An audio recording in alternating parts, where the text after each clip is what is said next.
Hey Mathers, I'm here to tell you about the L game. Now, the L game was invented by Edward de Bono as a basis for his 5-day course in strategic thinking. And here's how you play. Alright, here's a little behind the scenes footage getting out of the tree. Where it's like to pick up the tripod that you are attached to. You're gonna get out of the tree first because I don't want to hold you while I exit the tree. Okay. Well, I mean, I am holding you. I just don't really want to. You know how it is. Okay. So we're just gonna kind of extricate ourselves down this way. So many dead leaves.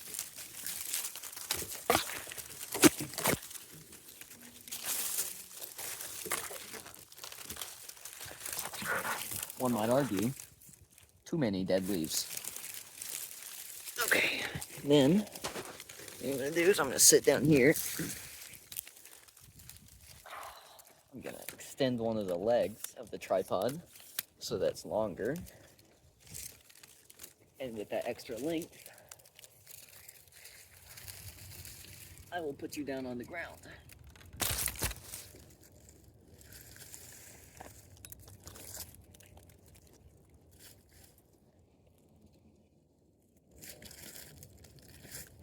Ugh.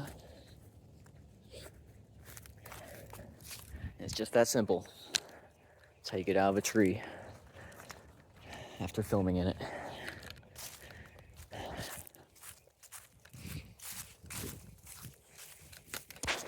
Behind the scenes. One more shot to get. It's an overhead shot, so I have to rig that somehow.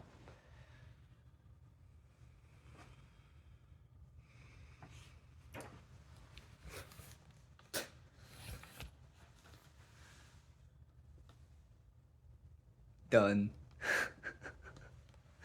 I mean, maybe if I do like this, it's not terrible. It's pretty bad.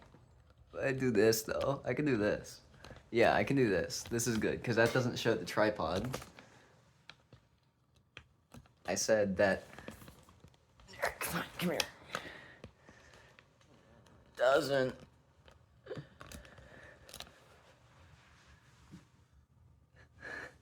I'd cut that.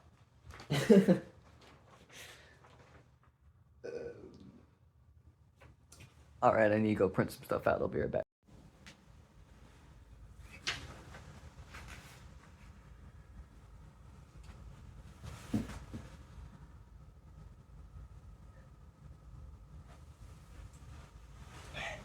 The board looks like this. Each player has an L-shaped piece, and there are two neutral pieces. They start on a 4x4 board on the position shown. Two L's kind of nested together with the neutral pieces on the opposite corners.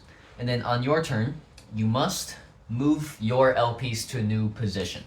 You can rotate it, turn it over, move it around, whatever. As long as the new position is different from the old one and it's not like crooked, it's cleanly occupying 4 spaces. And it can't overlap with any other pieces. And then, after you moved your L piece, you can move one neutral piece by the same rules. That's the rules. That's it. You win by making your opponent have no valid positions for their L piece. De Bono's goal for this game was to create a game as simple as possible while still having complex strategy and skill required. And it's surprisingly difficult to find a good move in any position, especially given that there are usually hundreds and hundreds of possible moves from each position.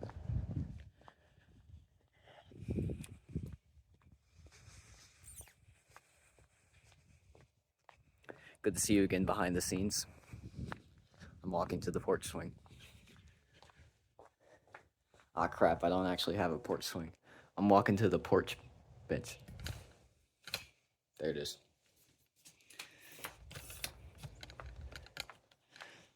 Now I'm setting up the tripod.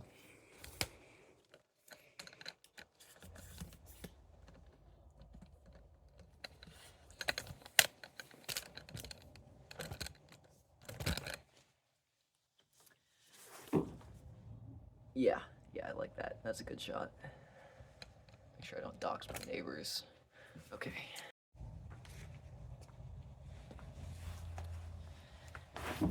The strategy for the L game is delved into deeper in Bono's book, The L Game Strategic Thinking, the 5-Day Course in Thinking, which is not a great title if you ask me, but whatever. Moving on.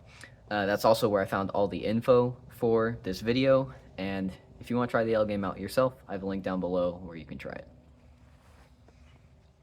Welcome back behind the scenes. I'm done with all the outside shots. It's time to go inside. So, I'm just making my way around. I was right by the front door, but it was locked. So I'm having to go around to the back door, because that's the door I came out of, and it's unlocked.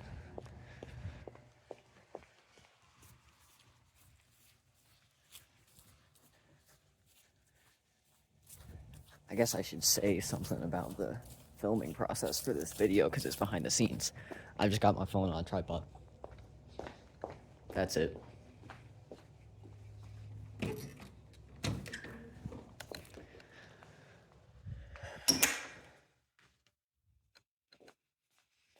Okay.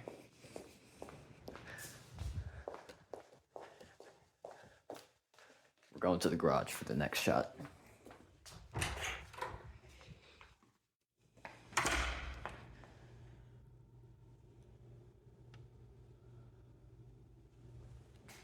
I think that's a solid shot. Yeah. Yeah. Let's expand the tripod.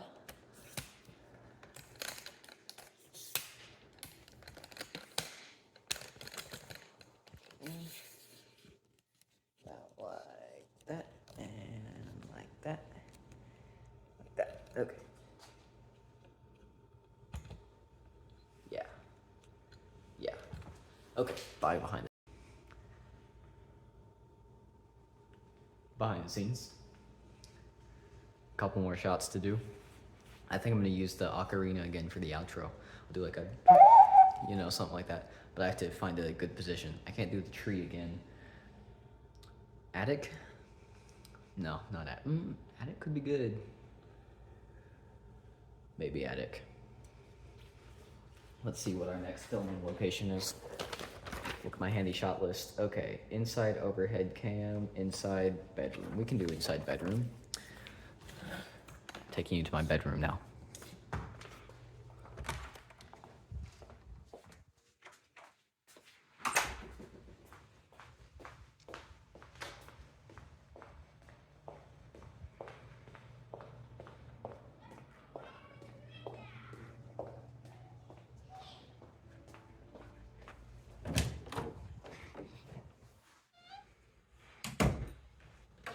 Welcome to my bedroom.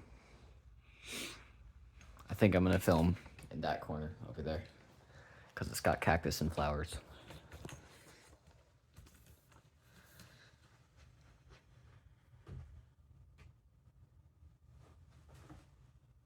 Yeah, this is the shot.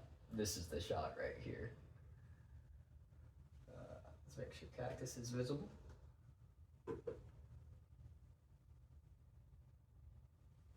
Cool. Behind the scenes, I glanced at the script. I'm just gonna kind of go for it. This probably isn't gonna work. I think, yeah, I come in from this side.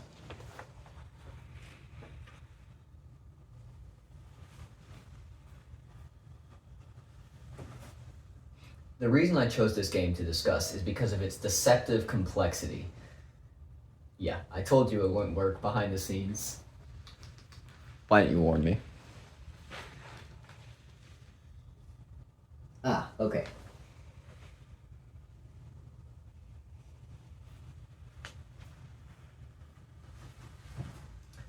The reason I chose to discuss this game is because of its deceptive complexity. At a first glance, I thought, how can a game with 4 pieces and a tiny board be the basis for an entire 5-day course in strategic thinking? But at a deeper glance, there's a whole bunch of strategy going on, and there's hundreds and hundreds of possible moves, which is what makes it a good basis for a discovery of mathematical senses. Ugh. All right, we're gonna do a little cut. I'm gonna walk in from the other side. It'll be funny.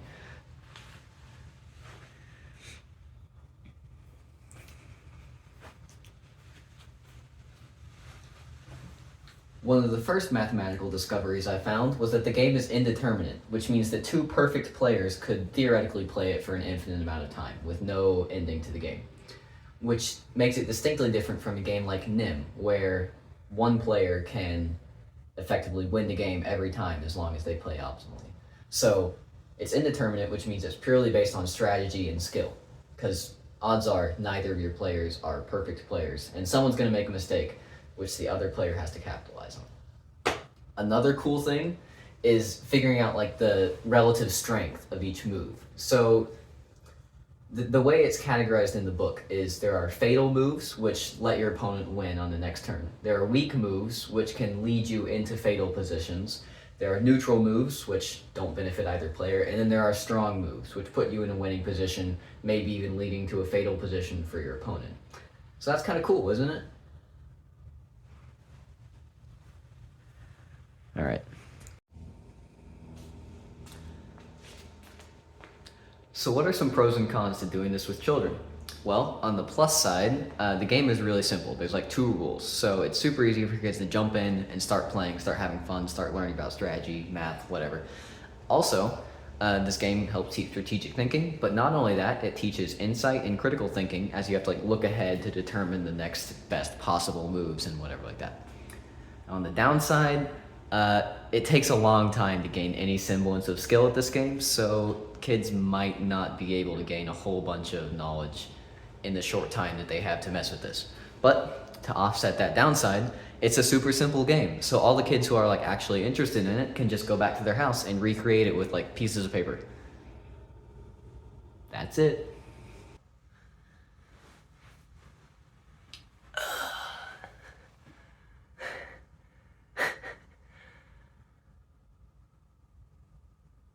Behind the scenes. Good to see you.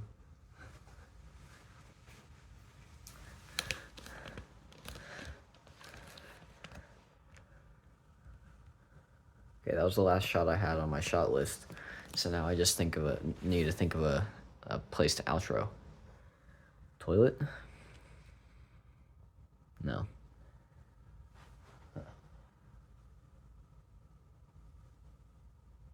I have an idea. Alright, BTS. This is me.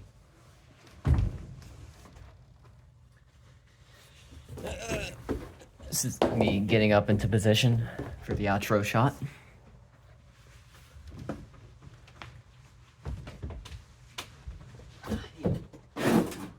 Move those out of the way. Move this. What's that? Oops. Okay. Really hope I pressed record.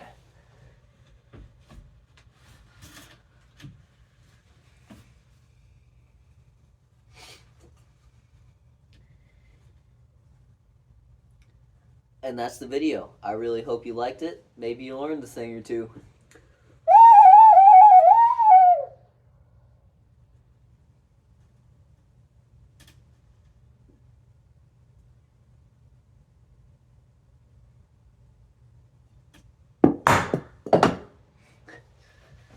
Alright.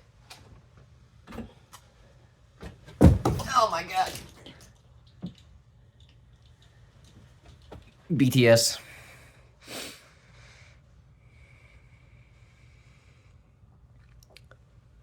Bye.